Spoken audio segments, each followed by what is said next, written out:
Bos días, son Jesús Requena, profesor da área de Medicina da Universidade de Santiago de Compostela e investigador do CIMUS. Neste vídeo vou abordar o tema 2 da materia Iniciación e Investigación do grao de Medicina. O título deste tema é Investigación epidemiolóxica e clínica 1, estudos experimentais, o ensaio clínico, concepto e tipos.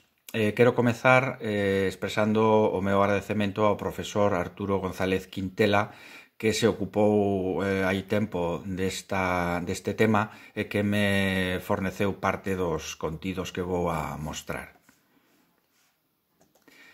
A investigación biomédica se divide en dúas grandes ramas, a investigación preclínica e a investigación clínica.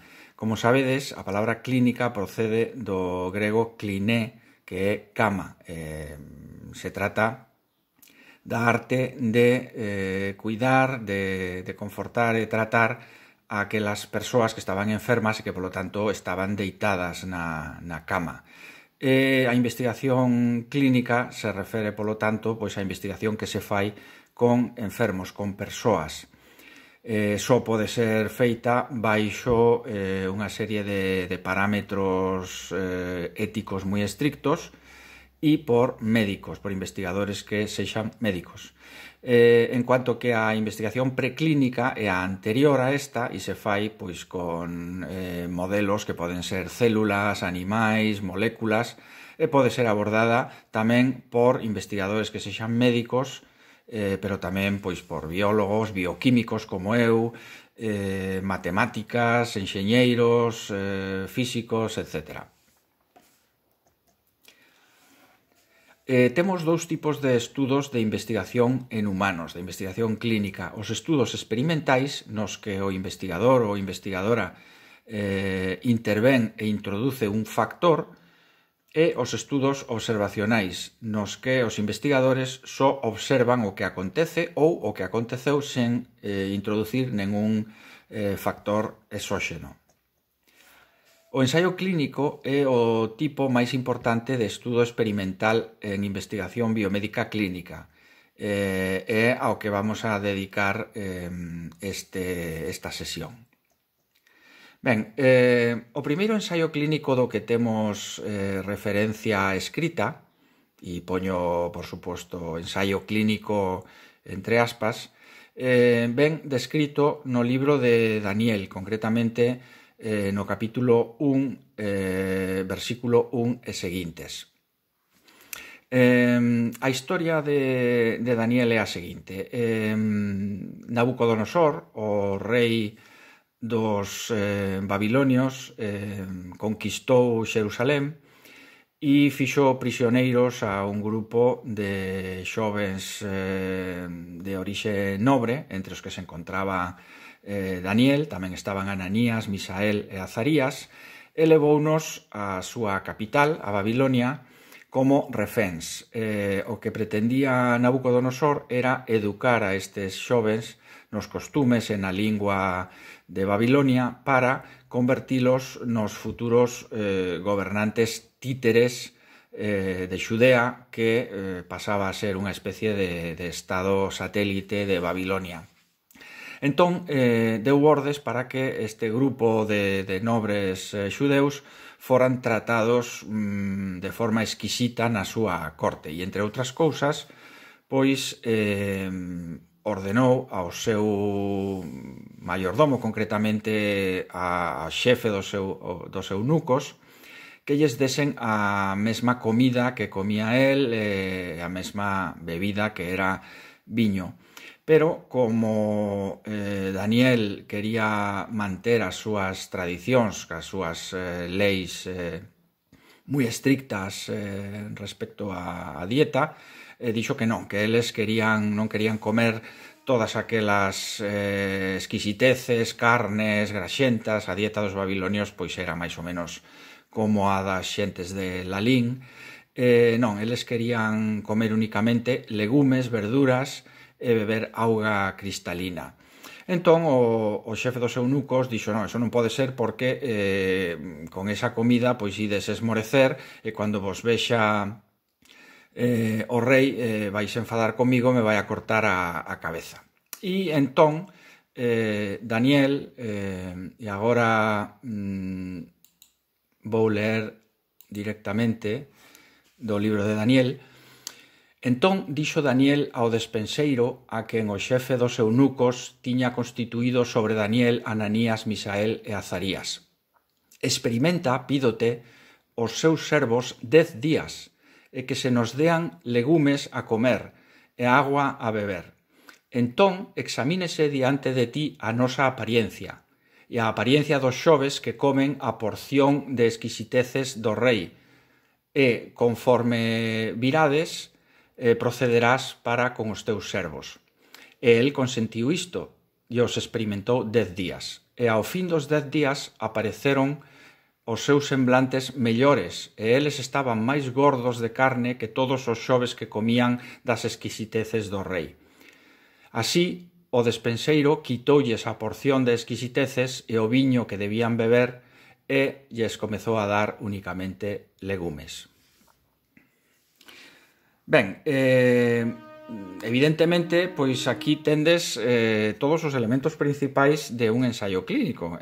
Fixadevos que se fan dos grupos, a un grupo se lles dá un tratamento, unhas condicións concretas, e se compara con un grupo control. E temos unha medida de resultados que sería, neste caso, pois bastante vaga, a apariencia, estar con unha apariencia sana, comparando un grupo co outro. En fin, con isto pois xa podedes facervos unha idea sobre en que consiste un ensaio clínico.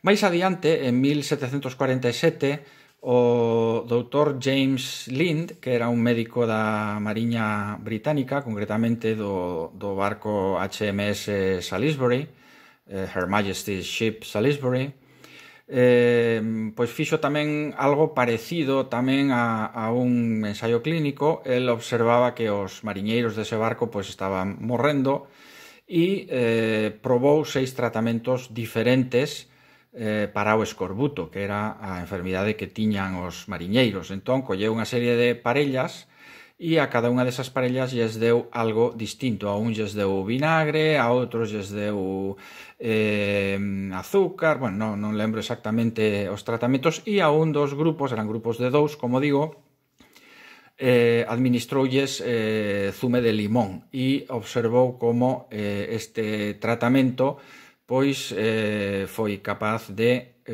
combater o escorbuto. Temos aquí pois outra especie de embrión de ensaio clínico. Ben, entón, en que consiste xa de forma definitiva un ensaio clínico? Pois é un estudo experimental en humanos no que o investigador introduce un método de tratamento, de diagnóstico ou de pronóstico para coñecer a eficacia de dito tratamento e tamén a súa seguridade.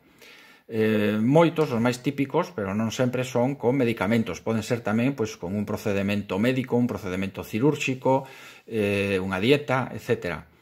Na súa forma máis típica son, por un lado, aleatorizados e por outro, controlados. E isto en inglés se denomina Randomized Controlled Trials ou RCTs. Que quere decir isto? Pois que sexan aleatorizados, randomized, quere decir que a intervención se distribúe ao azar entre os dous grupos. Non se escolle de forma sesgada que grupo vai a recibir unha cousa e cal a outra, sino que se utiliza un sorteo, un algoritmo para distribuílos ao azar. E o feito de que sexan controlados, pois quere decir que hai un grupo control. Temos o grupo de tratamento, que recibe a intervención, e outro grupo, o control, que recibe ou ben o estándar, pode ser un tratamento previo, que xa é coñecido, e se non hai ningún tratamento previo, pois recibe o placebo. Que é o placebo? Pois o placebo é unha sustancia ou unha manipulación que non pode ser distinguida do tratamento polo participante. Pois, por exemplo, se estamos dando unha pastilla de sabor amargo que contén pois un alcaloide, por exemplo, pois temos que suministrar aos que non reciban esa pastilla unha pastilla da mesma apariencia, do mesmo aspecto, que tamén sexa amarga para que non saiba cada quen se está recibindo o tratamento ou non está recibindo nada. E iso sirve para controlar o efecto placebo. O efecto placebo é, como todos sabedes, esa reacción que pode ter un paciente cando pensa que se lle está administrando un tratamento e ese coñecemento, esa sospeita de que está sendo tratado en sí ten como consecuencia unha melloría do estado de saúde. Non hai nada místico nin nada extraño en isto. Pensade que, pois, por exemplo, cando tendes un gran susto, pois se produce unha descarga de adrenalina no noso organismo. Fixadevos nas consecuencias fisiolóxicas tan brutais que pode ter esa descarga de adrenalina. Ou, por exemplo, cando estades felices, pois tamén os vosos neurotransmisores están poñendo en andamento unha serie de reaccións fisiolóxicas que poden ter consecuencias pois, no voso sistema inmunitario, etcétera, etcétera, moi potentes. Por lo tanto, o efecto placebo se produce tanto nas persoas que reciben o tratamento como nas persoas que non o reciben. Se produce en todos. E o que temos que facer é descontar ese efecto. Si, por exemplo, por dar unha pastilla azul, todo quen a tome pensa que vai a ter unha resposta sexual superior, pois para medir realmente cal é o efecto do sildenafilo que leva esa pastilla, pois temos que descontar ese efecto psicolóxico, ese efecto placebo e utilizar eso como base de medida. Ben, temos varios tipos de ensaio clínico, de tratamento, que pode ser un fármaco, unha intervención, un equipo, de prevención, de diagnóstico ou de calidade de vida. E isto sería un exemplo de ensaio clínico concreto. Supoñamos que temos N pacientes con neumonía que se distribúen aleatoriamente para recibiren ou ben o antibiótico A, que é o tratamento estándar para esa entidade, ou un antibiótico B de nova xeración que queremos comprobar si ten un resultado mellor. Entón,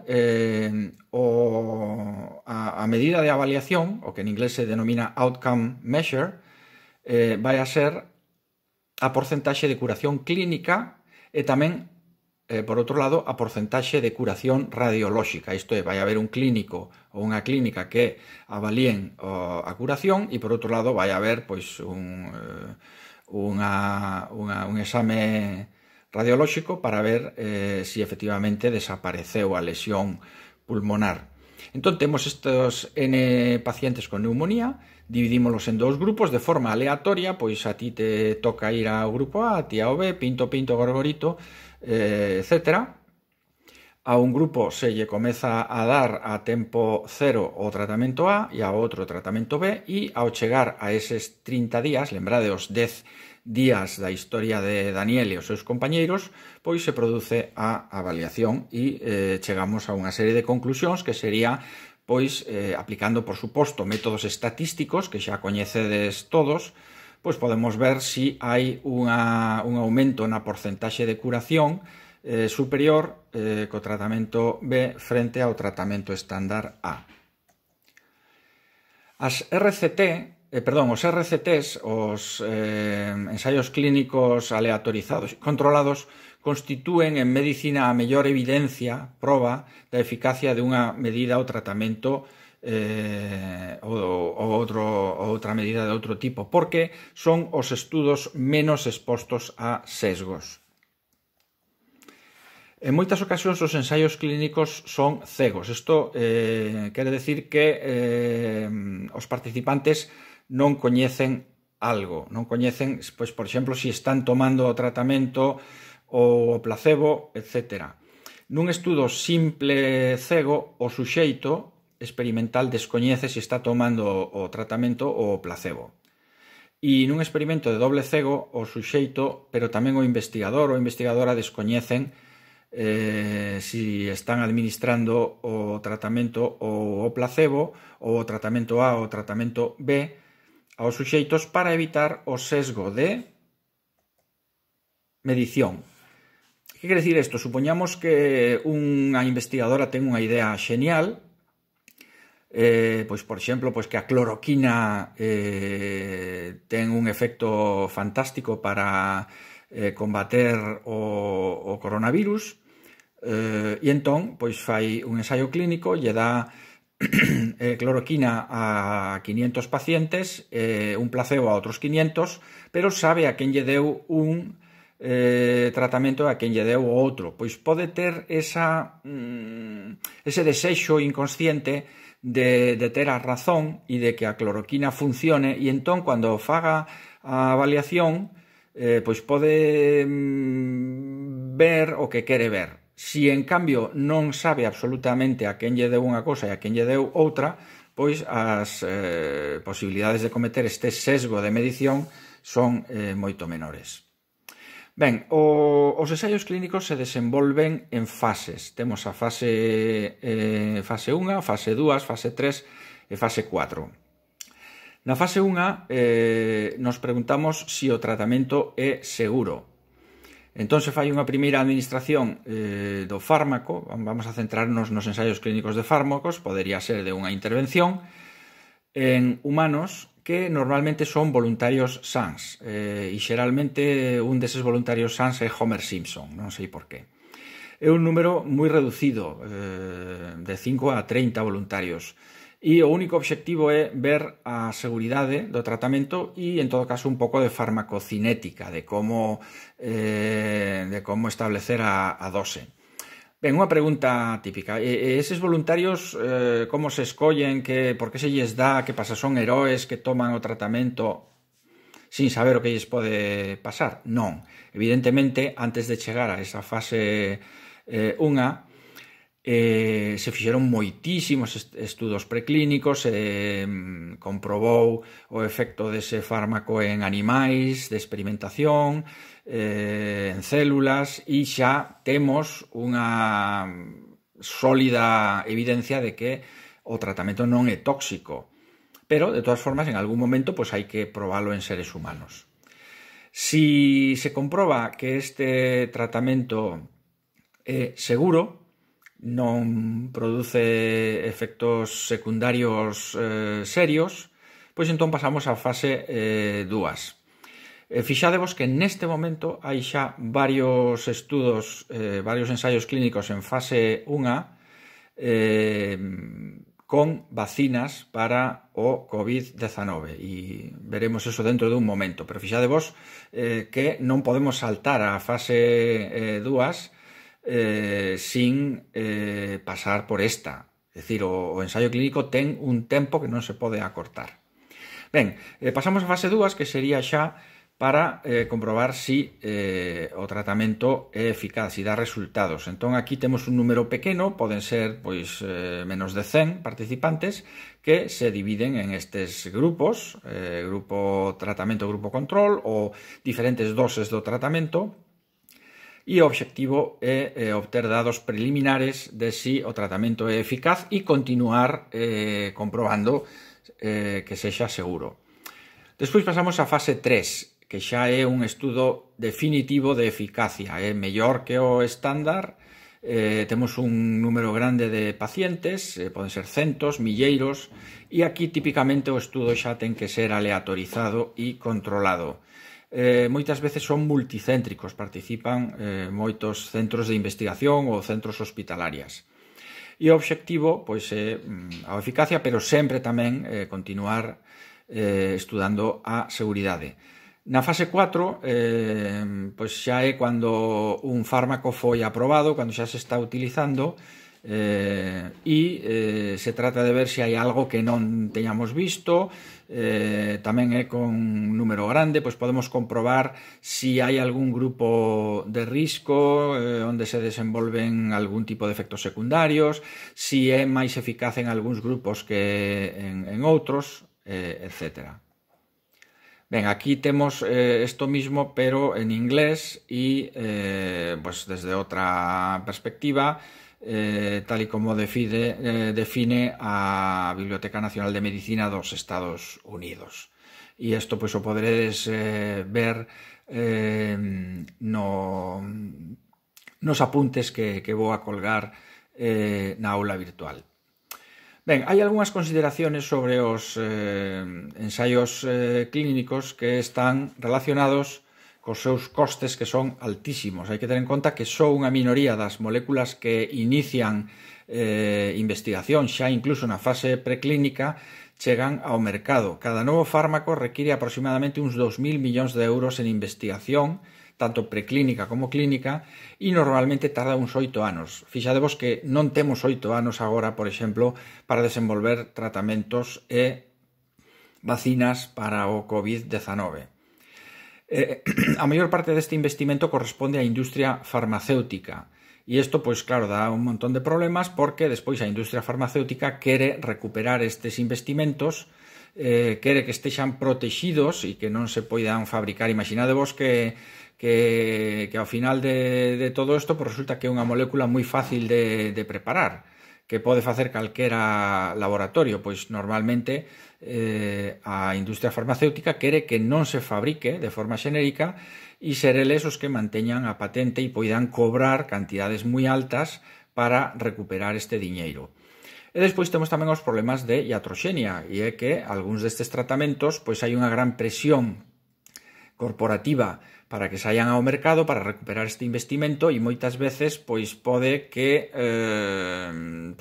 algún efecto secundario pois non se teña en conta.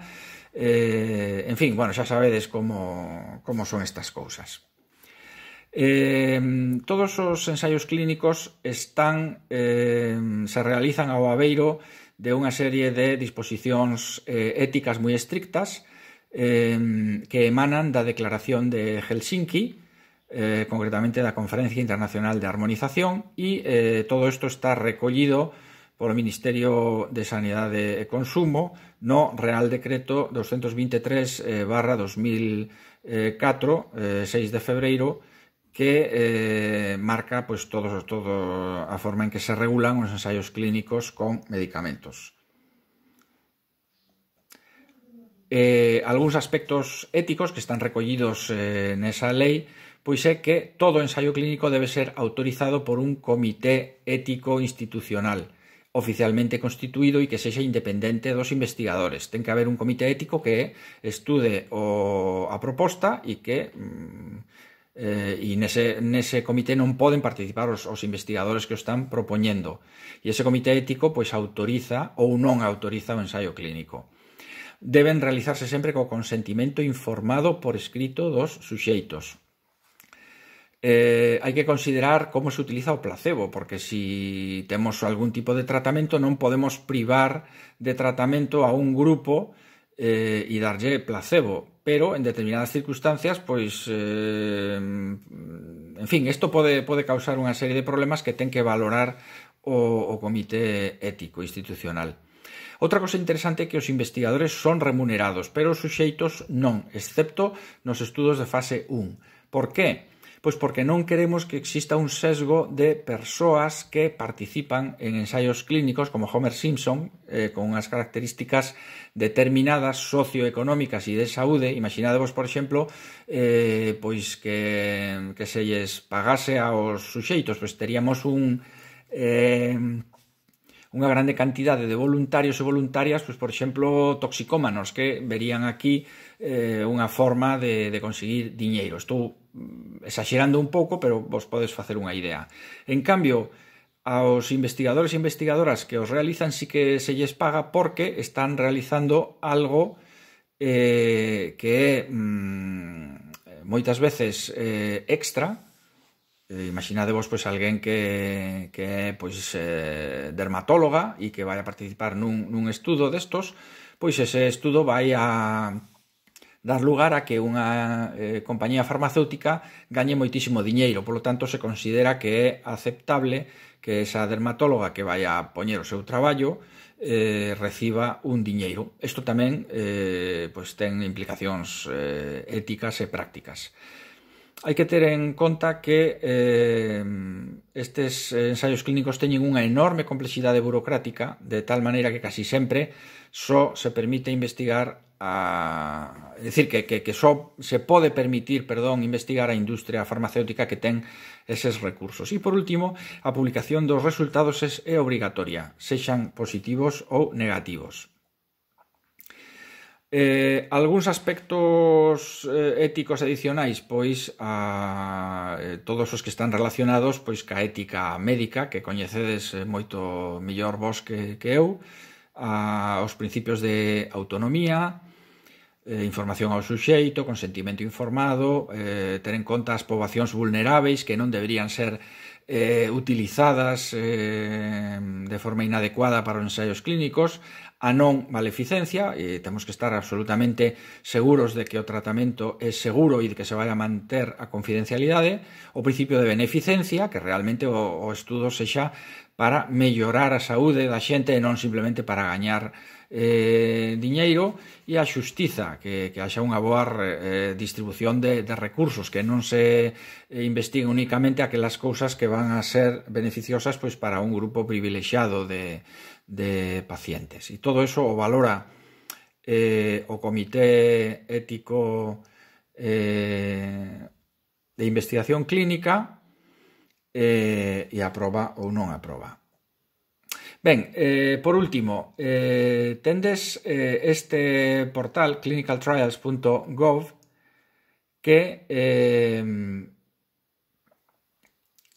é unha páxina web dos Institutos Nacionais da Saúde de Estados Unidos, www.clinicaltrials.gov, onde se poden ver todos os ensaios clínicos que se están realizando no mundo nun momento concreto. E eu vos recomendo que entredes e que vexades, pois, por exemplo, que ensaios clínicos se están realizando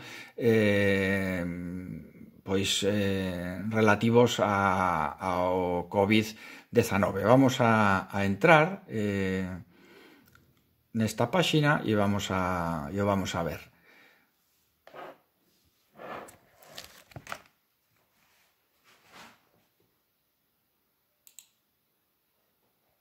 Ben, aquí temos un momento.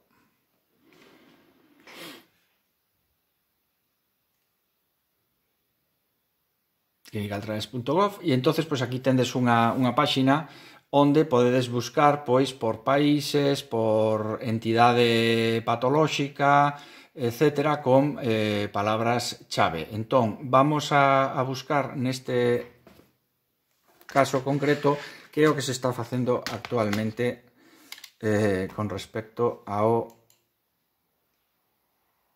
COVID. Entón, vamos a poñer aquí enfermidade, pois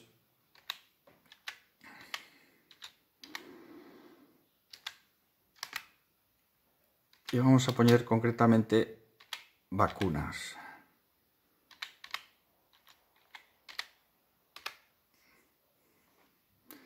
Ben, entón aquí nos aparecen todas os estudos de vacinas. Fixadevos, por exemplo, que aquí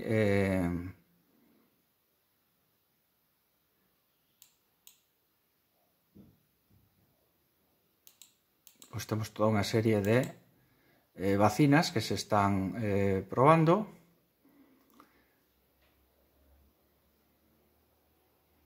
Vamos a ver este en concreto.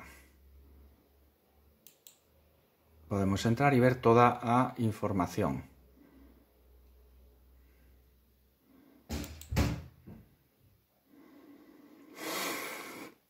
Ben, entonces aquí este ensayo clínico neste momento está reclutando participantes desde o 25 de febreiro e a última información que hai nesta páxina pois é do 20 de marzo e isto pois o está levando a cabo o Instituto Nacional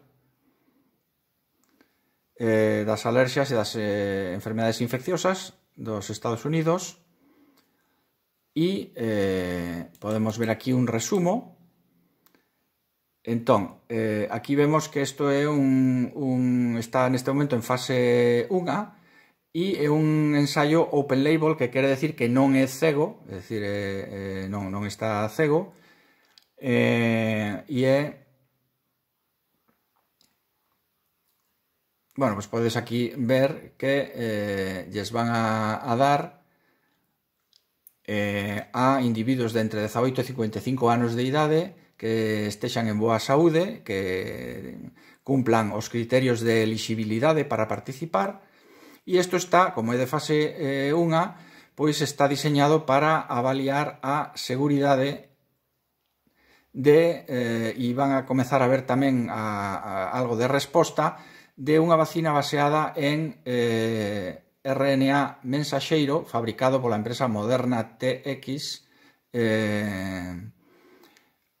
nunha nanopartícula de lípido. Isto encapsula o RNA e ese RNA codifica para a proteína pincho do virus e provoca unha resposta inmunitaria do que se denominan vacinas de RNA. É un concepto realmente moi moderno. Entón, este é o tipo de enfermidade. Bueno, me esquecía de decir que o obxectivo primario pois será avaliar a seguridade e tamén a resposta inmunitaria en un esquema de vacinación de 2 doses que se van a dar 28 días aparte un da outra, e tendes aquí pois toda a descripción. Fixadevos que este non é aleatorizado, 45 participantes,